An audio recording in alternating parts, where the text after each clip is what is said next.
On est arrivé.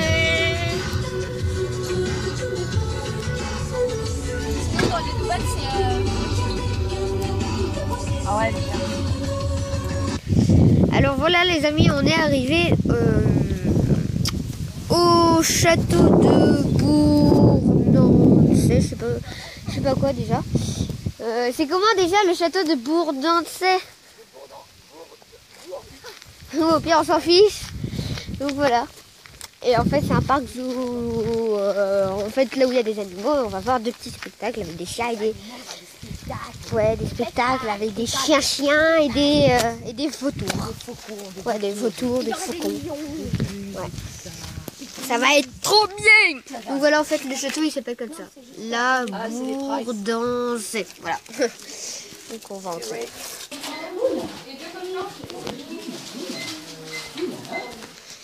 Alors voilà, donc on est entré. Hein. On peut voir, mais là, déjà, là, c'est beau. Hein. Alors, les heures, en fait, on ira voir les faucons à 14h30. Bah là, tout de suite, dans 15 minutes. Les chiens à 15h30. c'est 15h30 le chien? Ouais. On va faire une petite... Est-ce qu'on fait la visite du potager? Oh non. Ouais, bah la visite du potager, non. Et sinon, on va faire une visite guidée à 17h. Donc voilà. Tiens, maman. Hein? Il y a des jeux de table. Ah bon? Ah ouais. Ça va être tout le spectacle du faucon. Déjà là, c'est trop beau.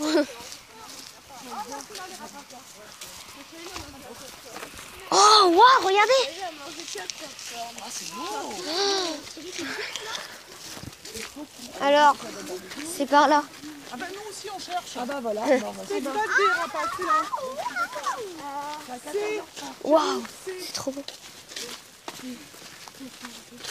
C'est pas quel plan, c'est Ah, je vais me toller avec ça.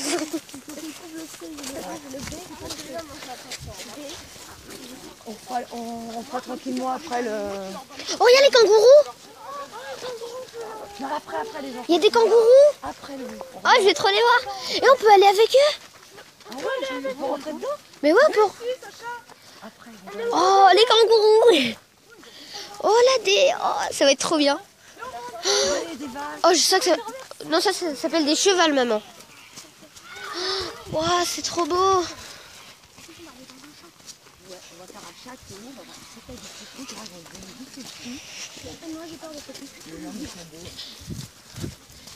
Oh, il y a le gorille. Enfin, je sais pas si c'est un gorille, là, tout en haut, en noir. Ah non, c'est pas un gorille. Est-ce qu'il y aura des gorilles? Non, non. C'est trop beau. C'est magnifique. C'est trop beau. J'adore. Et déjà, là, on n'a même pas fait 5 minutes, je kiffe. Et il y a un petit chemin, là, par là. Et on visite tout, hein. Ah ouais? Et on visite tout, hein. Bah oui, on visite tout. Et si on peut prendre toute la journée, on prend toute la journée, je m'en fiche. Ah oui, on va rentrer tard, tout ça. Et on va aller voir, surtout moi, je suis contente d'aller voir le château, parce que la dernière fois, on n'avait pas été le Ouais. voir. En fait, c'est à quoi dans le château? Bah, Oh, une biquette. Oh, regarde, il y a une autruche. c'est beau, les enfants. Oui, je kiffe. Je kiffe les eaux. Ah, il y a des poules qui sont en train... Ah non. Ah, il est trop bizarre. Coucou. Oh, des cochons. Oh, des biquettes. Oh, ça va être trop bien. Bonjour les biquettes. Ah, par contre, ça schlingue. Bonjour toi. Et ça fait comme dans la vidéo là. Bé. Regarde là. Vous voyez, regardez, ce qui arrive. Ah bah c'est le soleil. Monsieur le soleil, il arrive, il est là. Oh merde. Il y a de l'eau sur mon portable. Eh, il pleut, mais il y a du soleil. Mettez pause si vous voulez voir. Hop. Oh, il y a des flamants roses.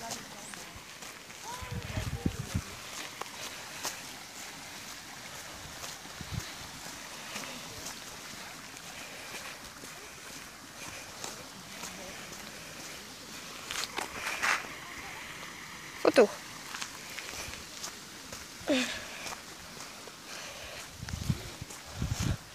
Ah oui, le petit chemin, c'était pour venir ici, en fait. Oh, la cascade! trop beau. Je kiffe.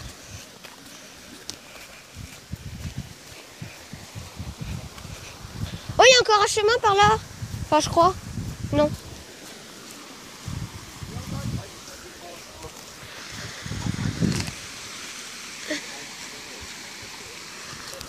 Les flamants roses. Je kiffe. Pélican. Toi qui... Oh, c'est un marais. Eh, toi qui confondais une mouette avec un pélican c'est ça. Ça Oui, bah ça ressemblait à un pélican, ok. Oui, bah non. Il avait un long bec. Ah bon. Par contre, c'est où le faucon là? En photo. Ah, les marais, par contre, c'est pas très joli. Sens de visite. Avant, mon chien, il avait ça à Vincennes. Il croyait que c'était de l'air ou un truc comme ça. Il a marché dessus, il est tombé dans l'eau. Séance de visite. Aire de jeu. Sortie. Je vais tout lire, moi. C'est quoi qu'il y a dans les trucs, là?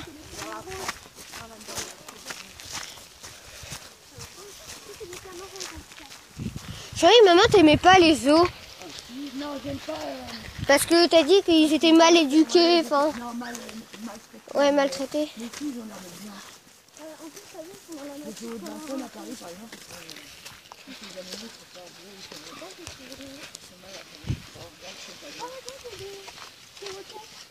Oh, il y a des perroquets. Vous pouvez faire pause. Voilà.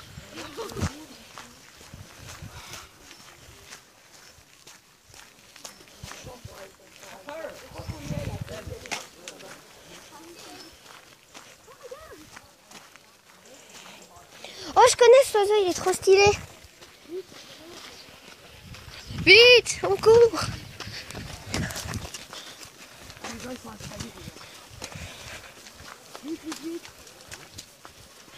Ça va, ça commence à 14h, je sais pas quoi. Oh, il y a un pan. Bonjour les pans. Vous êtes ici. C'est stylé.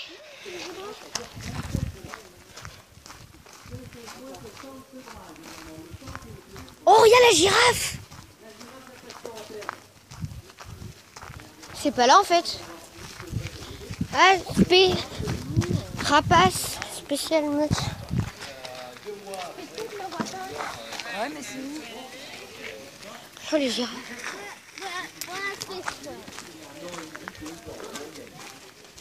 Moigné.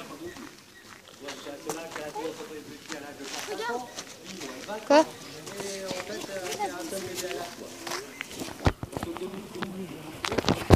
C'est dans les gars et Donc, bien sûr, on n'en fait qu'un seul à la fois. Ça arrive et du monde est exceptionnel. Imaginez-vous que je tiens en me pliant dans le ventre de Kimba et Kigali déjà. Donc ça fait très peu de naissances, beaucoup de mortalité chez les jeunes. Il y a juste ce qu'il faut, pour que l'espèce de girafe perdure dans tous les pays où elle se situe. Bien sûr, l'espèce humaine chasse un petit peu la girafe, mais pas trop. Et j'espère que cela ne va pas changer, tout simplement parce que sinon on n'aura plus de girafe dans 10 ou 15 ans. La girafe n'est pas vraie en moyenne. Certains vont me dire que c'est beaucoup, moi je vais vous dire que c'est pas grand-chose. Ça fait à peu près 3 gorgées. Oui, la gorgée, elle est longue. Mais surtout, si on compare encore avec un animal qu'on peut comparer, si on compare à un éléphant, lui, il va boire en moyenne 250 litres d'eau par jour. La girafe, 15. C'est presque rien. D'ailleurs, un girafon, au bout de quelques mois, va boire jusqu'à 15 litres de lait par jour aussi. Et oui, une girafe fournit au moins 15-20 litres de lait par jour pour son petit.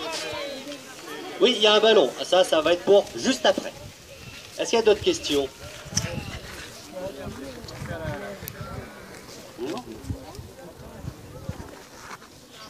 En fait, chez les girafes, ça va quasiment du blanc, quasiment jusqu'au marron très foncé, presque noir. Et il y a 8 sous-espèces chez les girafes.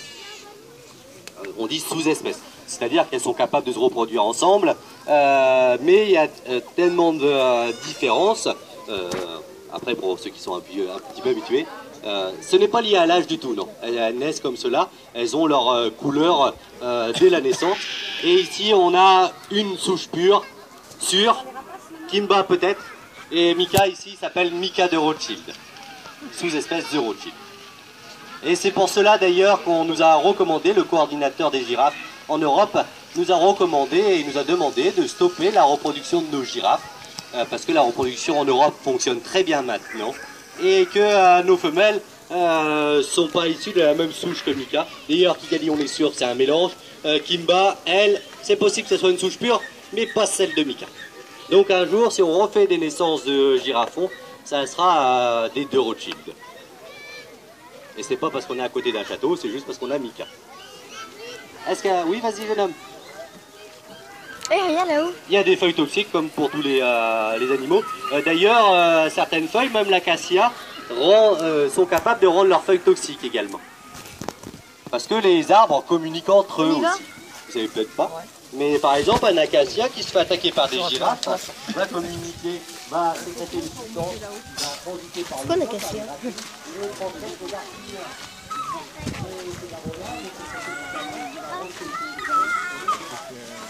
Oh, c'est pas ici. Hein.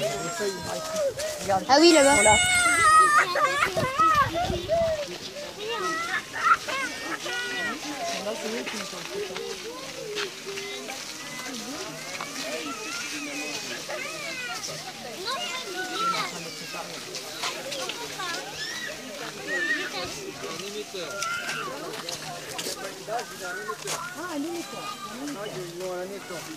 D'accord.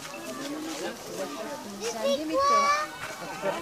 On va demander au monsieur, il va te dire, peut-être, je sais pas. Pour le retrouver s'il sait faire. Tu vois, s'ils se perdent, eh ben, ils ont quelque chose, et bien, on leur touche. Regarde, c'est gris. Ah, il est énorme, c'est un aigle royal. Il n'est pas de jaune. Il est beau celui-là. Bah, vous allez où? Ça, c'est, regarde. Ah, c'est pas là.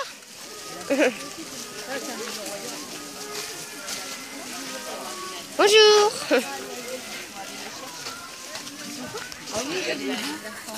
Ah oui, il y a des hiboux. Oh, regarde, c'est un hibou royal.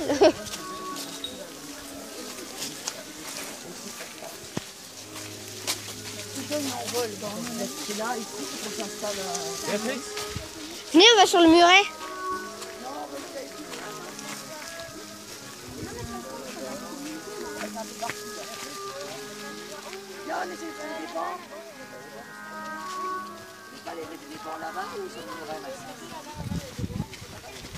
Ouais, vas-y.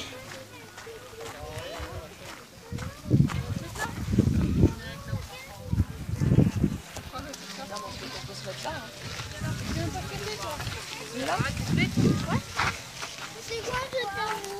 C'est rien. C'est rien, c'est maman. Ah non, non, maintenant c'est trop tard.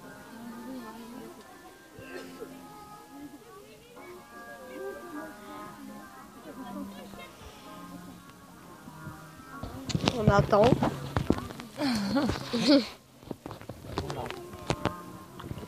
Oh, il y en a un qui vient de voler. C'est parti.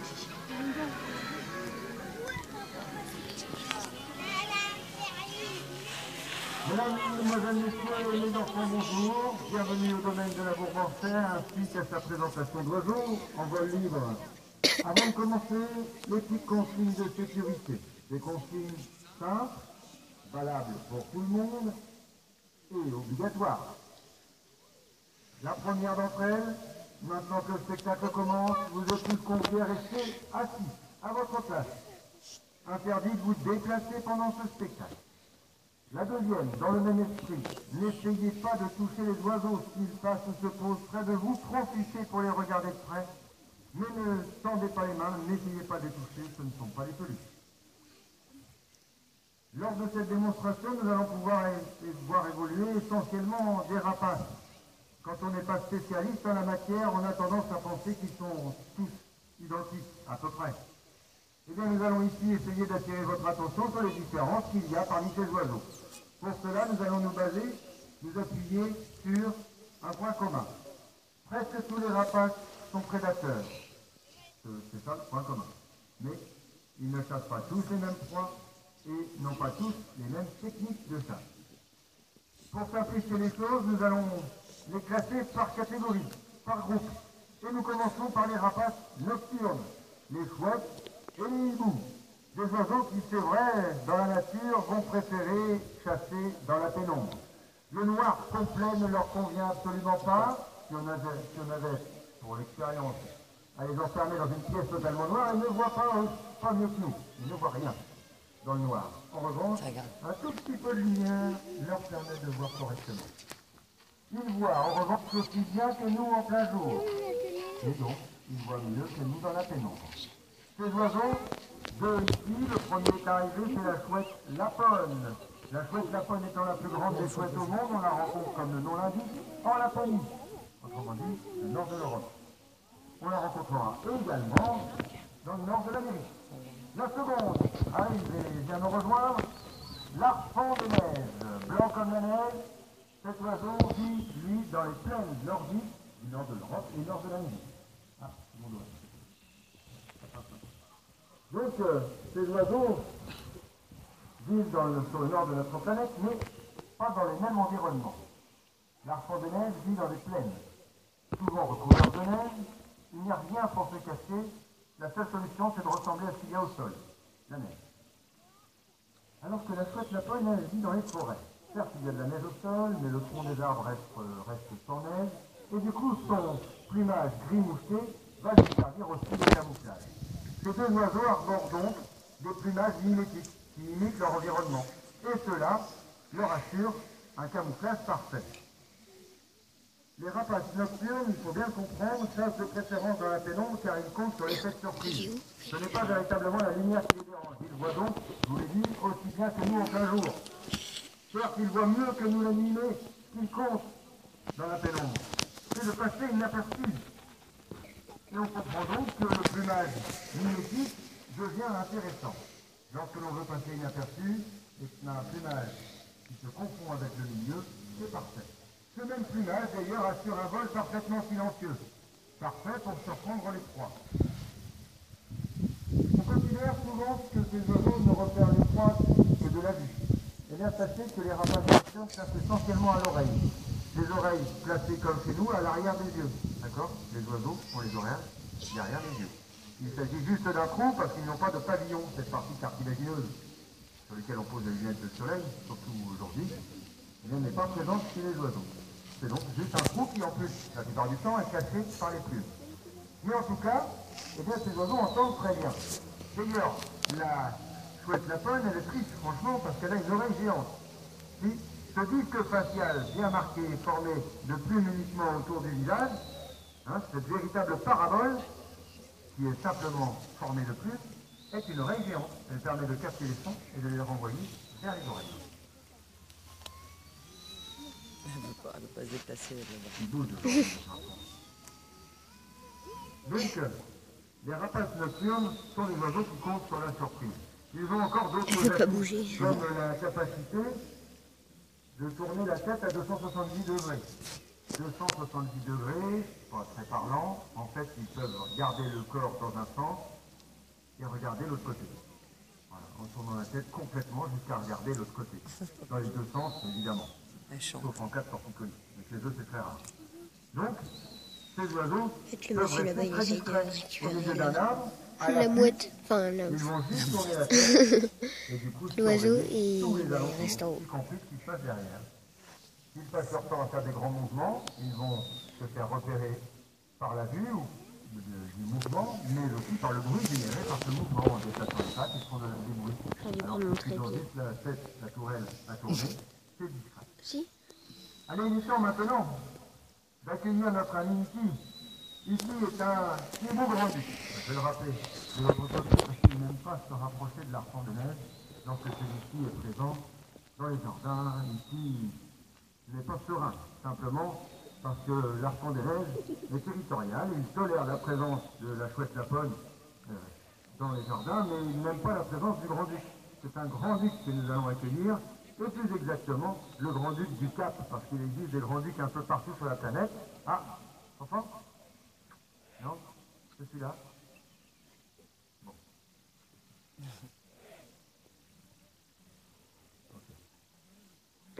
Le grand-duc du Cap, donc un grand-duc que l'on va rencontrer à l'état sauvage en Afrique du Sud. Qui vient d'ici? Allez, le voici. Un oiseau au plumage couleur écorce. Ça tombe bien, quand on vit en forêt, avoir la même couleur que l'écorce, c'est parfait pour se cacher. D'ailleurs, en France, nous avons le grand-duc d'Europe. C'est pas bête. Le grand-duc d'Europe est l'un des plus grands rapaces nocturnes au monde, plus grand que le grand-duc du Cap que voici. Celui-ci, on pourra le rencontrer en France, au sud d'une ligne qui irait de Strasbourg à Bordeaux. Imaginez une ligne entre Strasbourg et Bordeaux. Au sud de cette ligne, on peut rencontrer ou entendre le grand-duc d'Europe, dans des zones fortement forestières, dotées de falaises, où il aimera nisser. L'enfant de neige fait l'aller-retour. Je vais y aller, Julien, si tu veux. Peut-être que ça va mieux marcher. Je ne sais pas gagner. Alors ici, donc, remonte les jardins. Ah! Élodie, peut-être, si tu es disponible? Je sais pas. Ou alors on le laisse là-bas, mais suivant où il est. Spectacle un peu foiré. Alors avec cette hibou grand-duc qui s'est rapproché, on peut remarquer la présence d'aigrettes sur le dessus de sa tête. Les aigrettes sont des plumes plus longues que les autres. Il peut les dresser, les mettre véritablement debout, droit comme des lits. Il va pouvoir les orienter dans différentes positions et même les coucher sur le crâne. Le tout en fonction de son humeur. Ouais. Ce ne sont que des plumes. Je le rappelle le nom, les aigrettes. Elles sont présentes chez les hiboux, jamais chez les chouettes. Alors, petite précision, qui va paraître bête pour certains et une découverte pour d'autres. Il y a des chouettes mâles, des chouettes femelles, des hiboux mâles, des hiboux femelles et plusieurs espèces de tailles. Ce qui veut dire que les chouettes ne sont jamais les femelles de hiboux. Un faucon arrive maintenant. Plus exactement, un faucon gerfaut. Nous allons quitter ce paragraphe concernant les nocturnes et revenir maintenant aux diurnes, ceux qui chassent en plein jour. Nous commençons par ce faucon gerfaut qui est le plus grand faucon du monde. 40 espèces sur la planète, celui-ci on le rencontrera au nord de l'Europe et au nord de l'Amérique. Il peut donc à l'occasion croiser une harpon des neiges et s'il va faire un tour en forêt, la chouette la connaît. Cet oiseau est de très grande taille pour un faucon. C'est le plus grand. 1,20 m d'envergure, 1,5 kg. C'est surtout un oiseau capable de monter à plusieurs centaines de mètres d'altitude en quelques minutes. Il pourra se trouver là-haut, très très haut. Et de là-haut, surveiller son territoire. Lorsqu'il aura un oiseau pris pour cible, se trouvant en dessous de lui, il va pouvoir donc quitter cette position et plaquer les ailes au corps, se laisser tomber comme une pierre pour essayer de l'intercepter en plein ciel. Car beaucoup de faucons chassent de cette manière.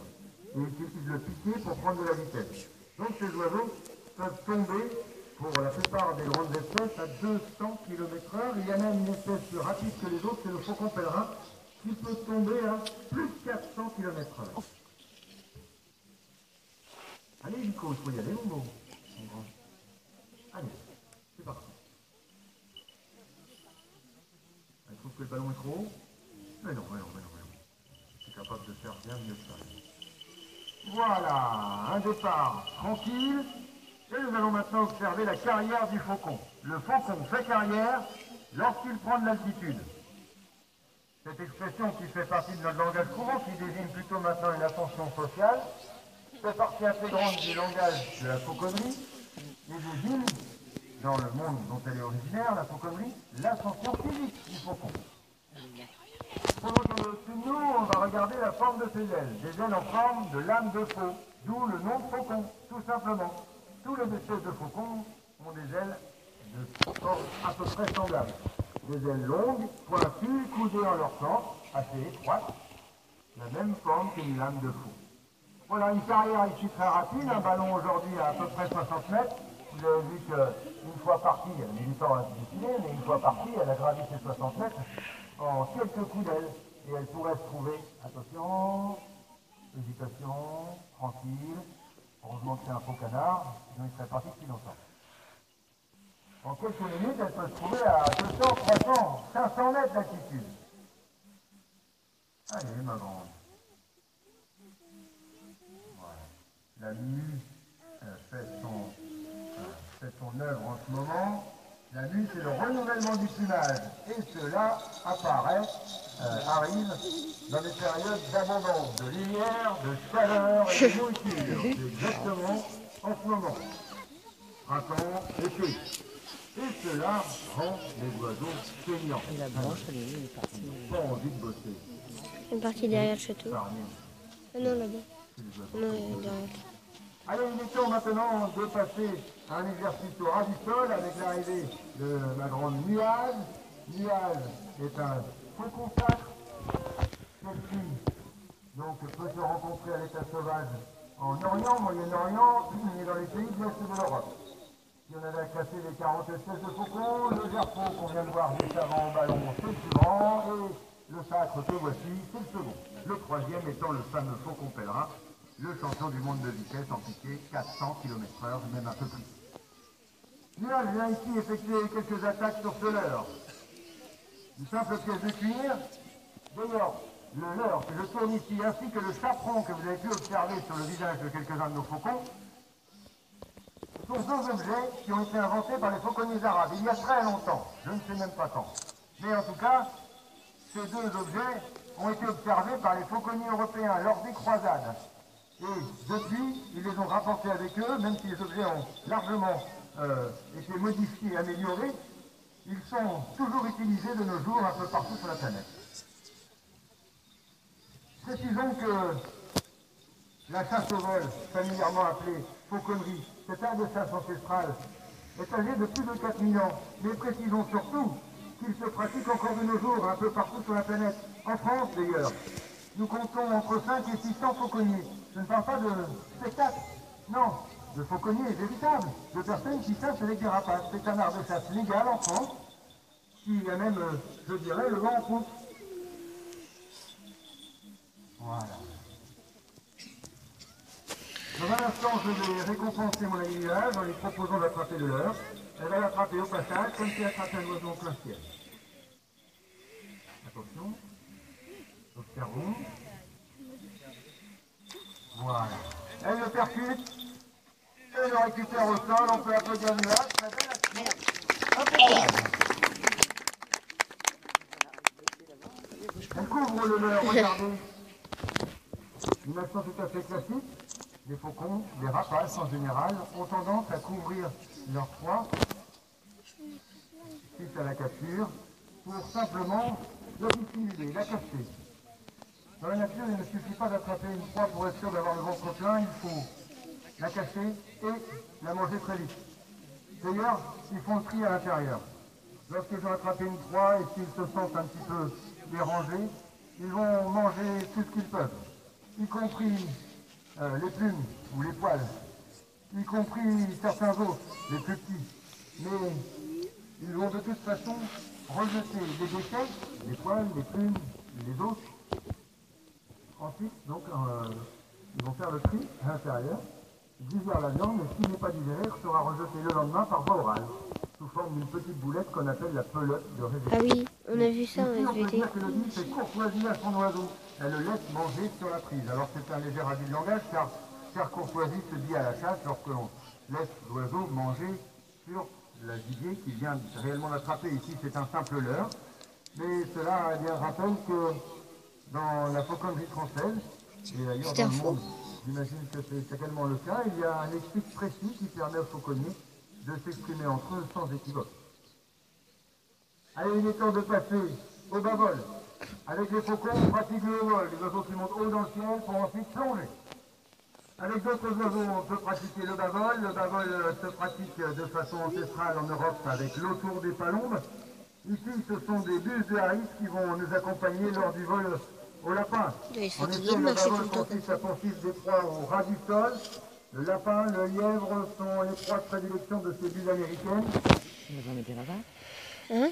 On va mettre Trois bus de haris ici arrivent, donc deux solides femelles, Fingers et Panama, une jeune de l'année dernière, c'est voilà, à droite. Attention, un petit lapin va sortir. Ça va aller vite, hein. Sur le pied, hop là. Au départ, donc anticipé de la part de Panama. Elle remonte le lapin ici avec un coup d'œil au ras du sol. Waouh, c'est joli, c'est arrêté, juste avant la poulie. Elle le prend et s'envole avec. Waouh, superbe poursuite. On peut applaudir ces trois oiseaux qui se sont bien. Ah, il arrive. C'est bien, elle a anticipé des trucs. Le lapin sortait et là. J'ai cru que c'était un vrai. Non, mais si. C'est super. Bah oui. Bah, nous, on a vu dans le zoo, on est allé au Donc Mont-Saint-Michel, les bus de les rapaces, les bus américaines, plus grandes et plus puissantes que les bus variables que nous avons par chez nous, en Europe, elles ont également la serpents. particularité, et surtout d'ailleurs la particularité, grandes. de chasser en groupe. Des groupes sociaux, familiaux, de véritables meutes organisées. On pourrait y retourner. Des oiseaux qui vont chasser ensemble en mettant en place parfois des stratégies de chasse. Des stratégies même parfois complexes de l'ordre de l'embuscade. En tout cas, elles s'organisent pour, dans un but commun, attraper une proie ensemble et la partager. Ah, putain, C'est une l'abeille. chose assez étonnante dans le monde des rapaces. Ces oiseaux, les bus de Harris, donc, ne sont pas finalement les seuls. On a souvent cru longtemps cru que c'était les seuls oiseaux rapaces à chasser en groupe avec des stratégies. Regarde, il est gros celui-là. Eh bien, il s'avère qu'il y a une autre espèce, en Amérique du Sud également d'ailleurs. Il est en train de lui bouffer les Une espèce de caracara, un rapace également, donc qui chasse en groupe. Bref, nous allons maintenant pouvoir passer et évoquer l'aiglerie, car avec les faucons, on pratique la fauconnerie, avec les bulles, les Harris, Je ne peux pas avoir des muscles dans les bras. on peut pratiquer la bucéonie, avec l'entour des perdiers, l'autourserie, Il y en a certains qui sont pas lourds. l'aiglerie. C'est un aigle royal qui est arrivé ici au Grand Vélodie. L'aigle royal est faisant partie de l'un des plus grands aigles appréciés pour Pétard. L'aigle royal, eh bien, il Le a gros en qu'on a France vu tout à l'heure, ça devait être un vautour. une béglier. Ça fait peu. Avec le bec jaune, là. Ouais, ça va être un vautour. Le lièvre, le renard, le chevreuil. N'oublions pas d'ailleurs les bégliers kazakhs et mongols qui chassent le loup avec leurs solides femelles. Allez, c'est parti ici, c'est un loup breton qui a démarré dans le bas des jardins. Un décollage à 2 temps, mais c'est pas très grave. Regardez avec la vitesse avec laquelle il remonte les jardins. Attention, bon allez, c'est pris à la nuque. Wow, aplati le loup, on peut l'applaudir, excellent. Alors, le lapin était un faux, je n'ai pas précisé, mais c'était un faux lapin tout à l'heure. Et ici, évidemment, c'est aussi un faux loup. Hein. D'ailleurs, ces oiseaux, cet aigle royal grand et puissant comme il est tout à fait incapable de... Non, c'est pas Oh, vrai. il l'attaque. Pardon. Pardon.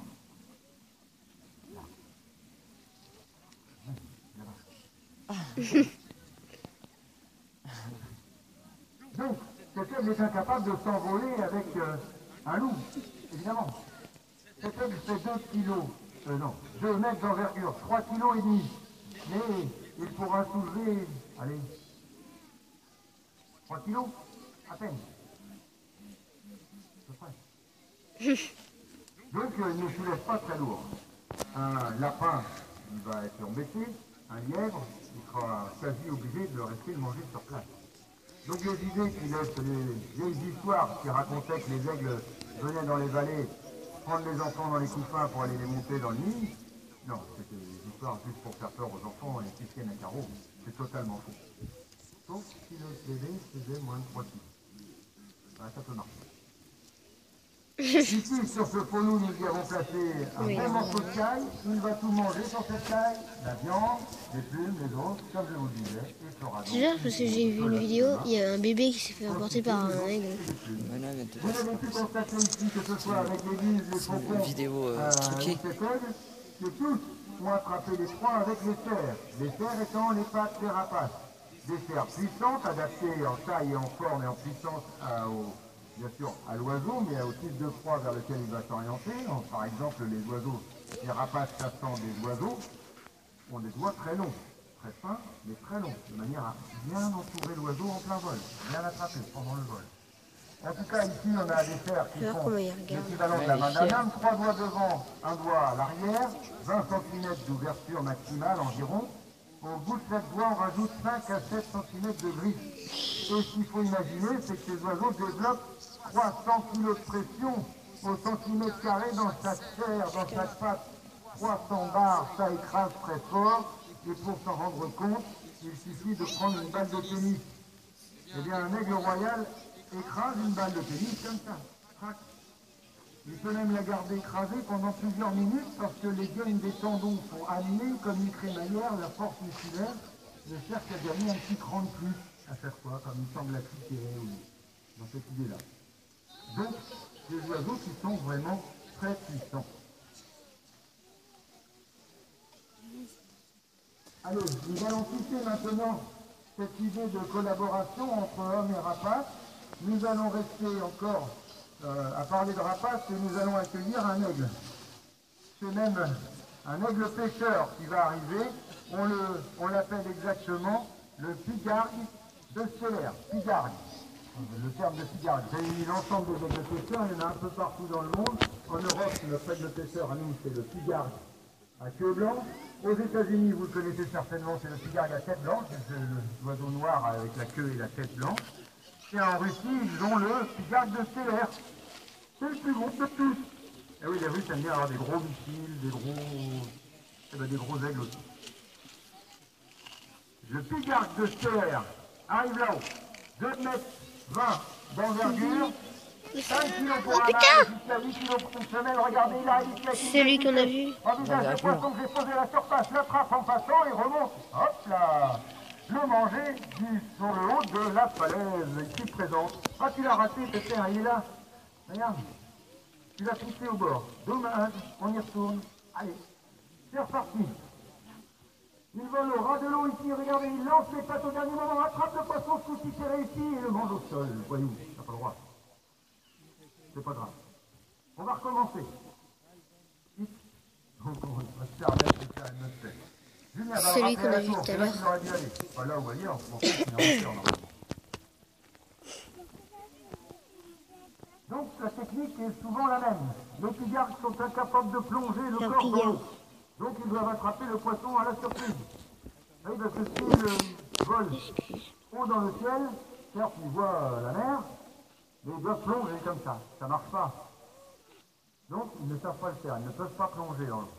Donc ils doivent observer la surface de l'eau du haut d'un perchoir, souvent un bord de falaise, un arbre bien placé, surveiller la surface de l'eau, lorsqu'ils voient un poisson proche de la surface, quitte le perchoir, vole au ras de l'eau pour surprendre le poisson et l'attraper en lançant les fers au dernier moment. Regardez, il vole au ras de l'eau. Là, le poisson n'en a pas vu arriver, il lance les pattes, je saisis, je vais le manger sur la rive d'en face. Impeccable, on peut l'applaudir, notre ami William, le pigargue. De 5 ans, notre ami, le pigargue de Stellaire, donc n'est pas encore en plumage adulte. Quand il sera adulte, il aura la queue blanche. Il aura également donc des épaulettes bien blanches, qui sont finalement le haut des ailes, c'est le premier. Qui se lève. Elles sont blancs et noirs, il reste encore quelques plumes noires qui vont tomber naturellement, et les plumes qui vont revenir à la place seront blanches. Ça sera pour l'année prochaine, je pense.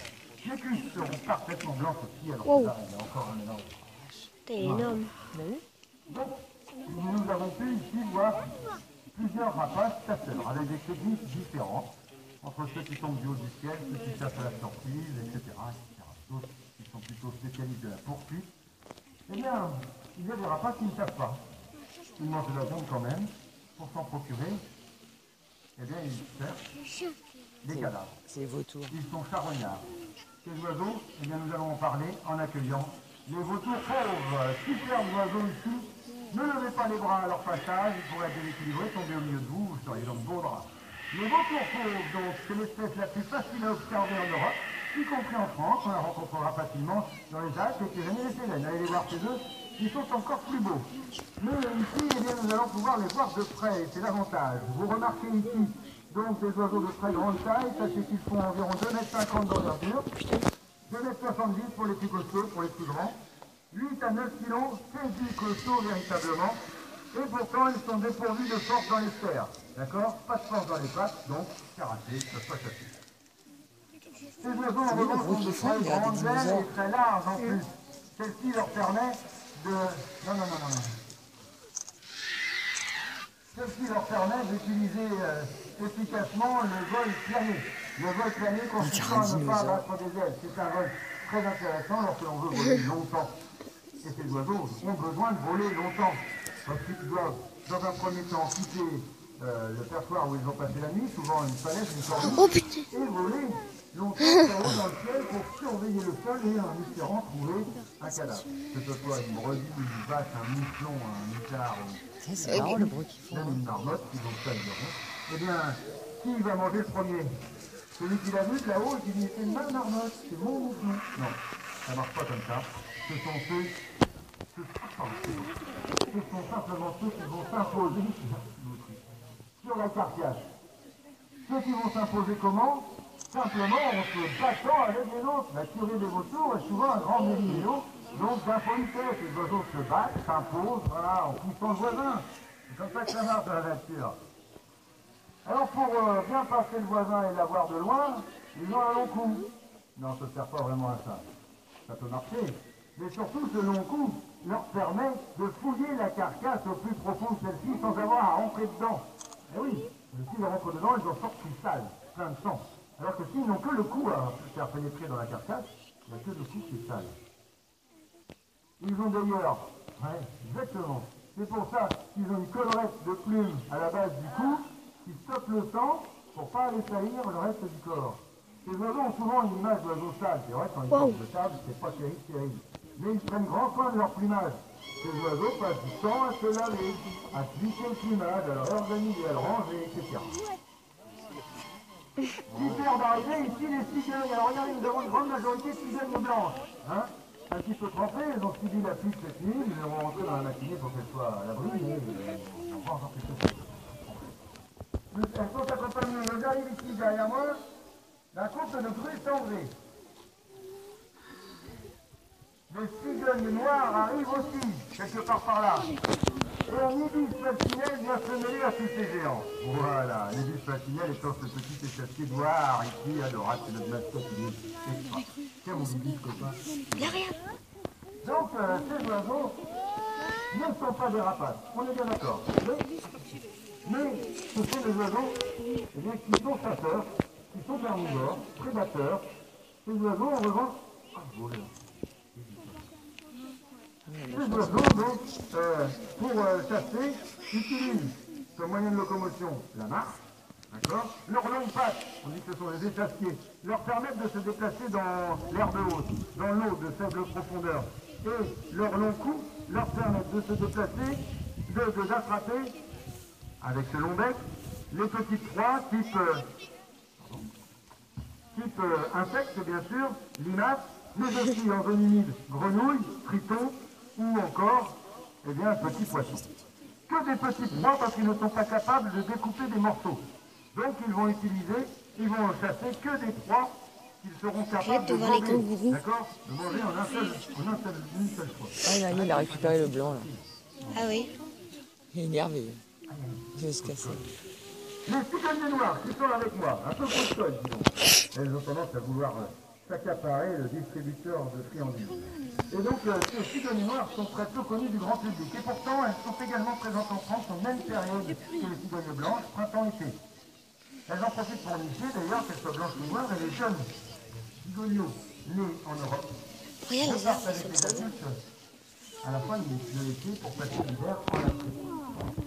On appelle cela la migration. Regardez là-haut, nous avons 5 individus qui font la taille des adultes. Ce sont des cigognos 3 mois. Là, Ah ouais, regarde. Ils sont en footing.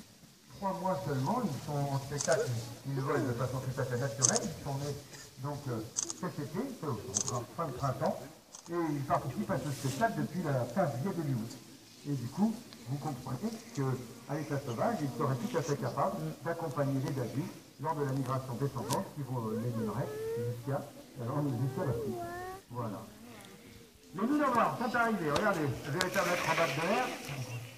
Et bien ces oiseaux, nous leur lançons, regardez, hop là, excellente démonstration de la part de Julien, ici nous leur lançons des friandises, de même d'ailleurs que pour les cigognes, et ils les attrapent en vol avec des cerfs, mais pas sa nourriture, des cerfs et faire au bec pendant le vol. Voilà. Allez, c'est avec la présence de tous ces oiseaux que nous avons regarde, fait ce spectacle. L'arrivée des girafes dans leur pré pour l'après-midi également. Donc j'espère que vous avez passé un bon moment parmi nous. Merci à tous et à toutes de votre présence, de votre attention. Et rendez-vous au spectacle de Bulletin de Meute qui commence à 15h30. La zone champ qui est à côté. Près des 12. C'est le drapeau. C'est fini. Merci à tous. Ouais. Moi je siffle parce que j'ai pas de nom dedans. Merde, je vais attirer les vautours. Les gars.